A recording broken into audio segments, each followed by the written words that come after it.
Welcome back to the channel. I'm Lana and today we are talking work-life balance for stay-at-home moms. So this is a little bit different than other videos you might have seen about work-life balance because this is kind of from the perspective of a stay-at-home mom who also has other things going on or other projects that I'm doing or other tasks that I need to do, but I am primarily taking care of my child full-time.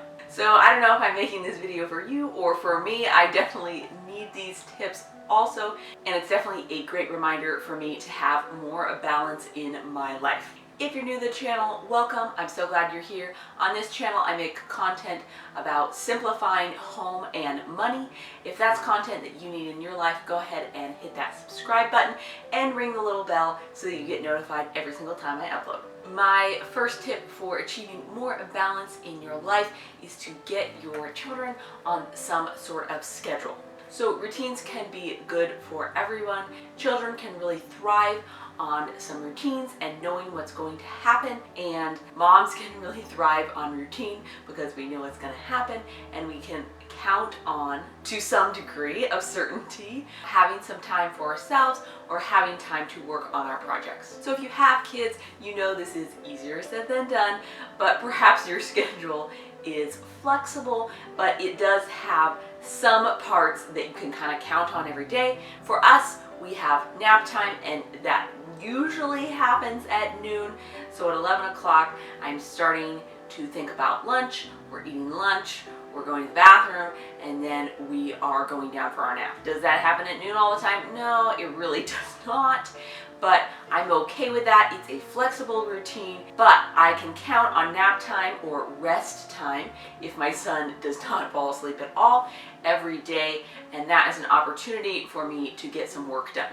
A consistent bedtime is also a great routine to have for your children, not only for them, but also for you if you're going to try to work a little bit after they go to bed, and you can count on that time that you can be focused fully on your tasks. So our bedtime routine starts at 7-ish most of the time. So at 7, it's time for a bath, and then it's cleanup time at 7:30, and then my son has a little snack before bed, and then he's in bed at 8 most of the time. This really gives me something to count on, some time that I know that I will be able to get something done, and I know how that's going to go every single day, and so does my son, so he knows exactly what's going to happen, and he hears the little cleanup timer going off, and he's like, "It's cleanup time, guys!" Okay, my next tip for moms wanting to get a lot done: do not neglect sleep. This is a big temptation because if your children are in bed, then you can just work and work, work, work, work, work. Sleep keeps me sane and healthy, and it's totally a necessity. So I definitely want to set limits on how late I can work after my son goes to bed. So set a time limit for yourself. When do you have to be done working? For me, that is 9:30. I cannot work past 9:30 because then I have to go to bed because I need to sleep, especially while I'm pregnant. I definitely need all the sleep that I can get, and if I'm just going to stay up till midnight working, the next day is not going to go well. I'm not going to be as productive or nice because I'm going to be sleep deprived. If you are like me, you are trying to fit in little work tasks whenever you can, and sometimes I forget to fully engage with my child and actually pay 100% attention to them.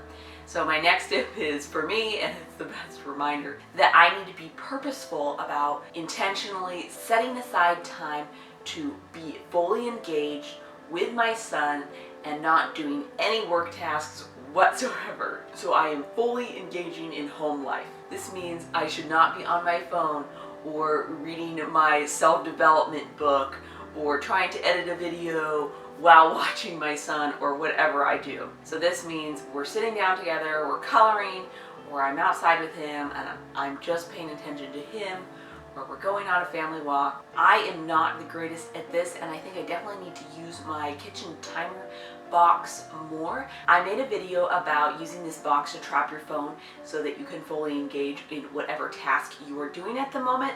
So definitely check that out if you are interested. And I think I need to have my phone in there more so it is easier for me to fully engage. Next, be okay with changing tasks consistently. When I'm sitting on the couch and I'm trying to read that motivational book, my son needs something, I need to be okay with putting down the book right away and helping him with whatever he needs. So this just means that you need a system for your task switching. So they say that multitasking is a lie, so I can't read the book and engage with my son at the same time.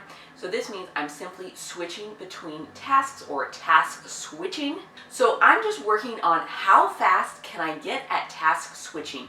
So that means how fast can I get away from my work task and engage with my son, and then how fast can I re-enter my work task so that I can keep moving forward. So when I'm reading a book, I'm making sure to use tabs, these little thingadoos, to have in my book so that I can put that right where I need to go on the paragraph that I'm reading right away so that I can re-enter my reading task as quickly as possible. This is a major mental shift in being a mom, because before there were not as many distractions and there was not a child that needed you a lot. It can be very mentally frustrating to feel like you need to switch tasks all the time, but if you know that that's going to happen and you have a plan for dealing with it, you can actually get quite a bit of work done, but also still have a positive relationship with your child.